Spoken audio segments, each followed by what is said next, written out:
Donc ce qu'on appelle une analyse de cycle de vie, c'est en fait une méthodologie qui va permettre d'évaluer les impacts environnementaux d'un produit, d'un service sur l'ensemble de son cycle de vie. Alors le cycle de vie d'un produit, d'un matériau, cela part de l'extraction des matières premières jusqu'à sa fin de vie ou éventuellement son recyclage, si on est dans une optique de circularité.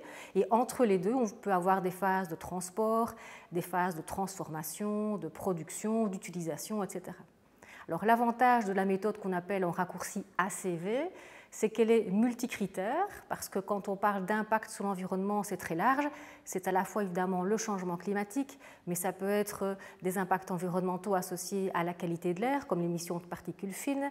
Ça peut être des émissions associées, des indicateurs associés à la qualité de l'eau, comme l'eutrophisation, etc., mais également l'épuisement des ressources, donc c'est vraiment très très large.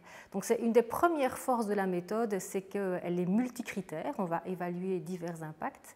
Et l'autre grande force de la méthode, c'est qu'elle est quantitative, on va obtenir des chiffres.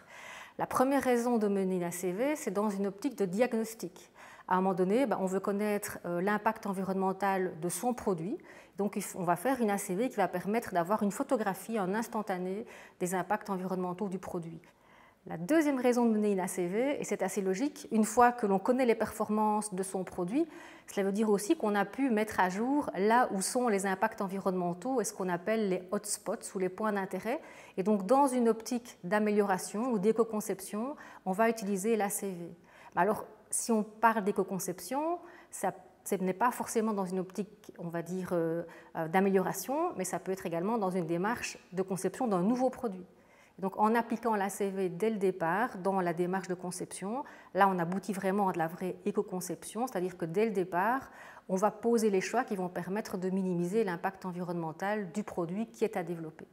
Alors il ne faut pas se leurrer, réaliser une ACV c'est quand même assez complexe et donc souvent pour des petites structures, des PME, ça peut être compliqué parce qu'il faut en fait avoir le temps de rassembler les données sur site. Parce qu'en pratique, faire une ACV, cela va finalement consister à recueillir toutes les informations pour chacune des étapes de fabrication, par exemple, en termes de matière consommée, en termes de déchets, en termes d'énergie consommée, etc.